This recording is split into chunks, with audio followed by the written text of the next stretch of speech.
Robin Sharma, and I wanted to share this session with you called Hard Times Make Great Leaders.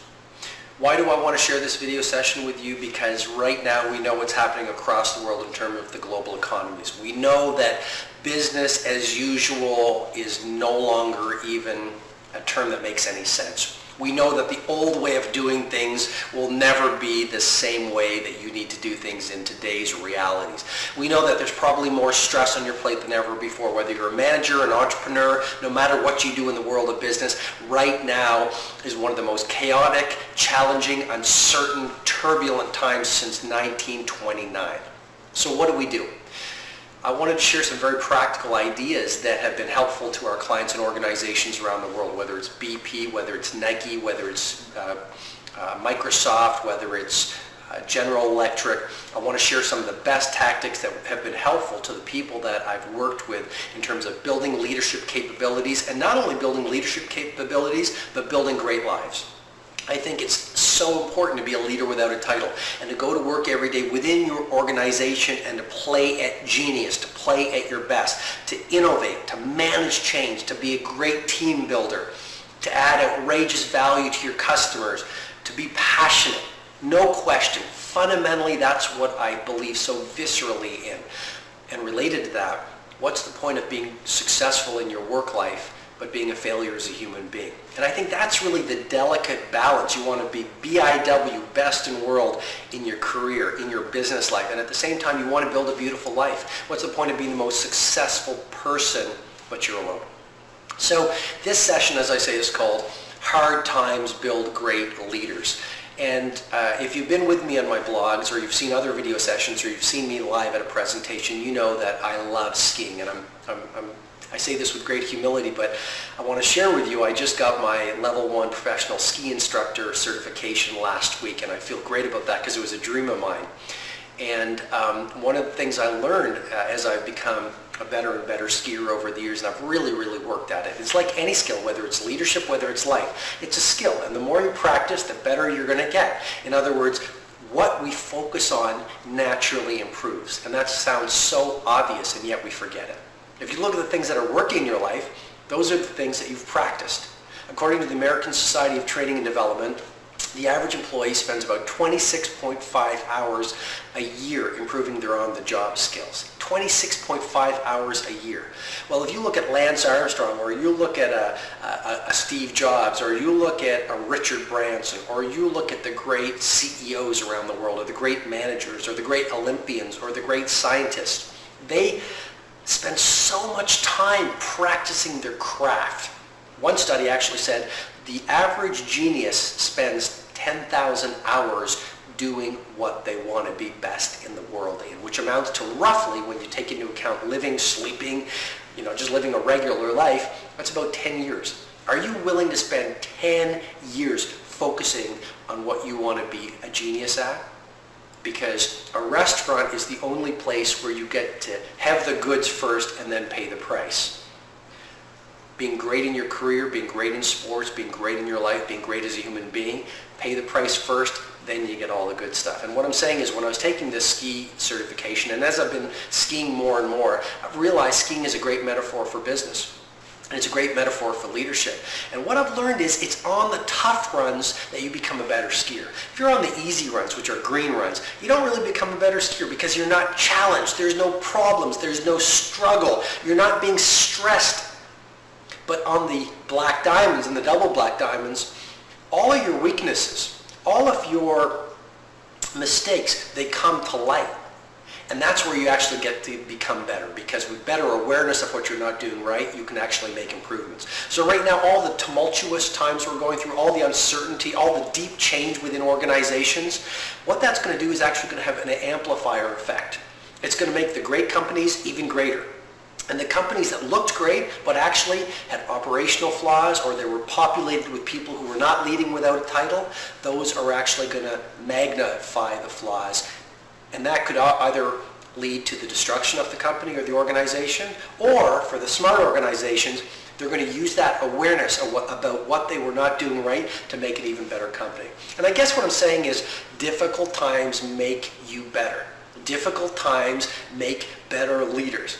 Hard runs make better skiers. Tough seas make better sailors. Painful times make better human beings, because all of that challenge, what does it serve to do? All the challenge you might be going through right now in your organization or in your life, what does it serve to do? It really serves as a purification process. And all the old structures, the old ways of thinking, and the old ways of being get torn down. It's difficult, it's uncomfortable, it's stressful, you're uncertain, you don't know what to do when you go to work the next day. But having said that, here's the gift. All the old ways of thinking and being and doing and working, they get torn down and they start to crumble. And space is created for something new and better if you choose to allow the new and better to come in. Nietzsche said it really well. He said, chaos gives birth to dancing stars. And that's the great opportunity of difficult times, because you can create something even better. Let me share 4 best practices with you to make these hard times into opportunities to be an even better leader without a title and to create an even more beautiful life. Number 1, just let go of the old way of working. Let go of the old way of being. Let go of the old way of doing the way you used to do things. I'm going to share a story with you. There were these monks, and these monks were walking along, and they were in great peace, and they were chatting about philosophy, and they were really enjoying their day. And all of a sudden, as they approached the stream, they saw this beautiful woman. Well, one of the monks paused. He had this vow, and he said, I need to be a monk, and I cannot even talk to this woman. I must continue, which he did. He walked across the little stream to the other side, and he waited for his monk friend. Well, the other monk was a monk who had a bit more of, let's say, a liberal view, and he walked over to the woman. He introduced himself. He was very gracious, and he said, you know what? I see you're having trouble walking across this stream because I guess it's deep and you have this dress on, or whatever the reason was.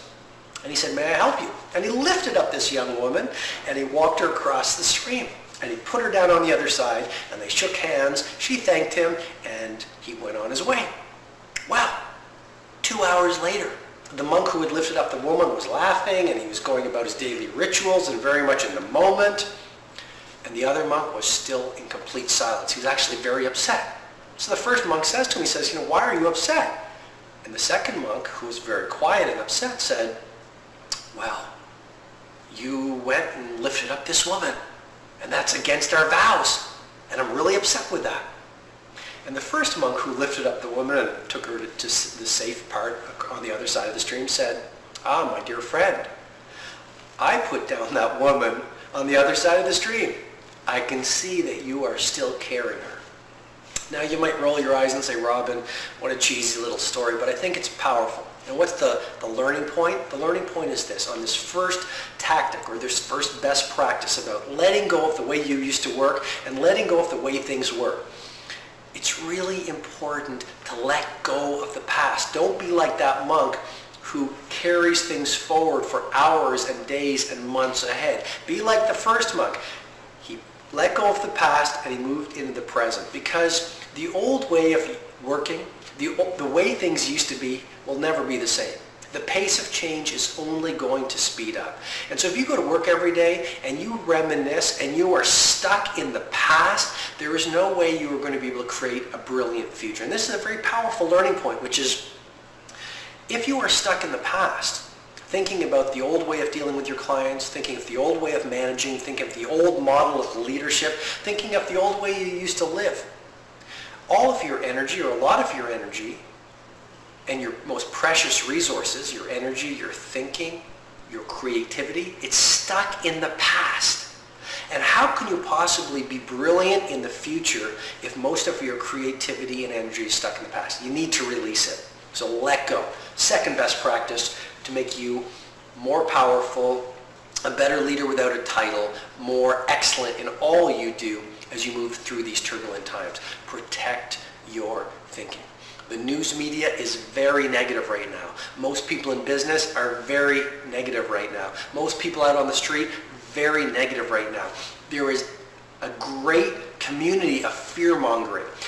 Perhaps your most precious asset is your thinking, because Your ideas are what drive your actions, and your actions are what drive your results, not only in your work, but in your personal life. If you get into negative thinking, if you get stuck in the past, if you lose hope, Napoleon said, all leaders are dealers in hope. If you lose your hope, you're going to lose your energy. You're going to get off your game. You are going to miss opportunities that you could be leveraging right now to take your career and your personal life to a whole new level. So what I'm suggesting to you, best practice number 2, protect your thinking. Read inspirational books. Read great leadership books. Read books that are wise. Read books that have tactics that will help you build your dreams and build the reality that you're imagining. Surround yourself with people who are modeling the behavior you want to model at work. Surround yourself with people who are in conversations focusing on what's great about our world, what's great about business. Because you know what?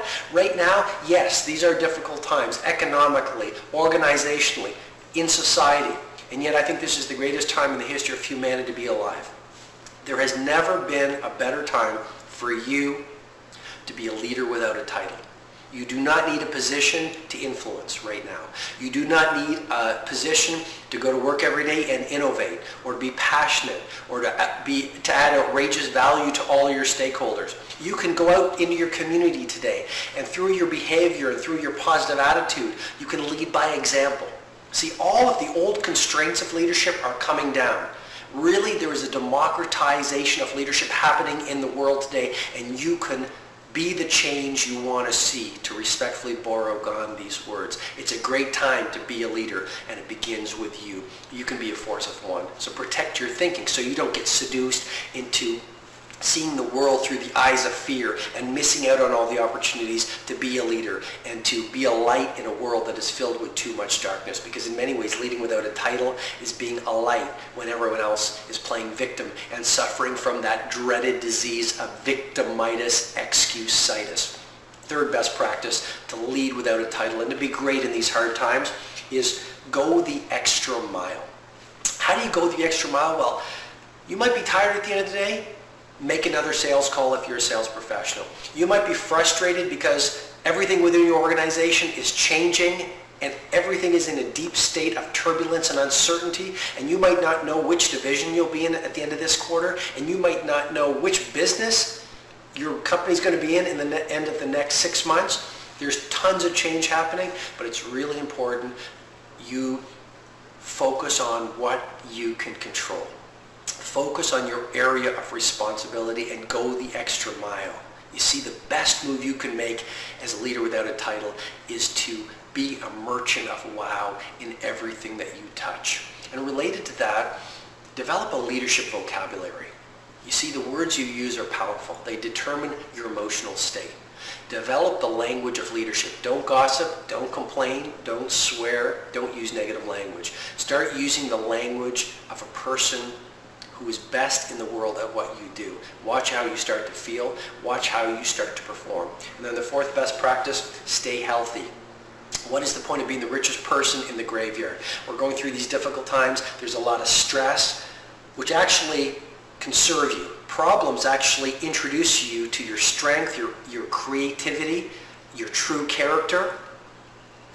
You know, it's like I was saying, on the top of the ski hill, on that difficult run, when you're on the difficult run, you actually start to see the parts of your skiing that need to be improved. Well, that's actually a gift. You actually can have some awareness now, and with better awareness, you can start to make better choices. You can make those improvements, which ultimately will serve you. So right now, yes, I get you're going through a lot of difficulty, but stress and confusion and chaos can actually serve you. It can actually make you stronger. It can actually make you more creative. It can actually make you a better leader and a better human being. But related to that, take care of your health. There's no point in getting sick as a result of this. Work out 20 minutes a day. Eat great food. There's a tendency when we're in stressful times to try to eat our way to feeling better.